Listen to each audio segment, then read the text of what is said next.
Hey everyone, Switchcraft here, and today I wanted to give you my first impressions of the newest RPG on the Nintendo Switch, Lost Sphear.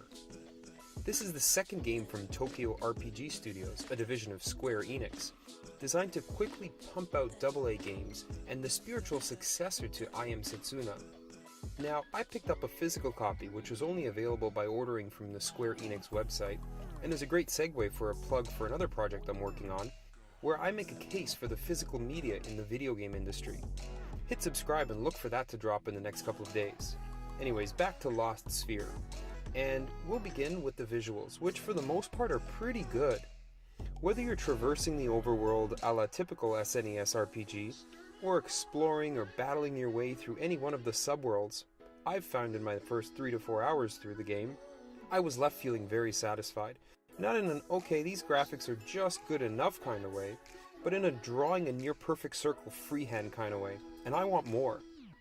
Now I did notice in some wooded areas, for example, or subworlds with a lot of movement and textures, that the game does this thing with lighting and in a sun in your eyes kind of way that didn't give too much detail, but almost looked like an aliasing effect on both handheld and dock modes. This hasn't taken too much away from the game, but it's definitely part of its charm and art style. In terms of gameplay, Lost Sphear, as far as I've noticed, has not sputtered or dropped any frames yet in either handheld or dock mode, and has remained silky smooth. That's even in battles with my party of 4 currently, and up to 5 to 6 enemies on screen. The fighting mechanic is something I'm still getting used to. Lost Sphear employs what's called an active time battle system. You have this little attack meter that fills up, and at that point you can pick an attack, a skill, or an item as your turn.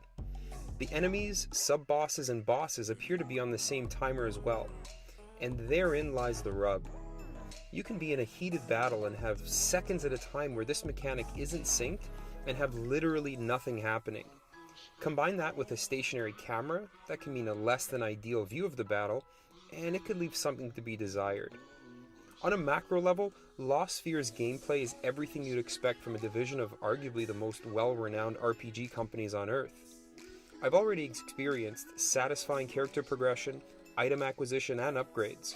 There are a whole host of side quests, dungeons to explore, monsters and bosses to fight, money to collect, recipes to try out, characters to meet, and a map that reminds me of traversing an old Final Fantasy world on the SNES, but beautifully updated for 2018. This game is by no means perfect, however.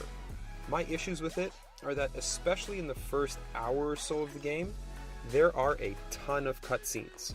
And I get it, you have to set the tone and give context, but your patience is tested when you sit through a 3-minute cutscene not wanting to miss any of that story, have it end, and have nothing to do but take a few steps and trigger another one.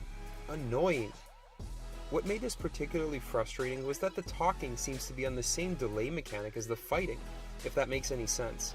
This game would play way smoother if the time between dialogue boxes was a little shorter. You may have to play it in person to know exactly what I'm talking about, but you will notice it. Overall, my first impression of Lost Sphear is hopefully optimistic.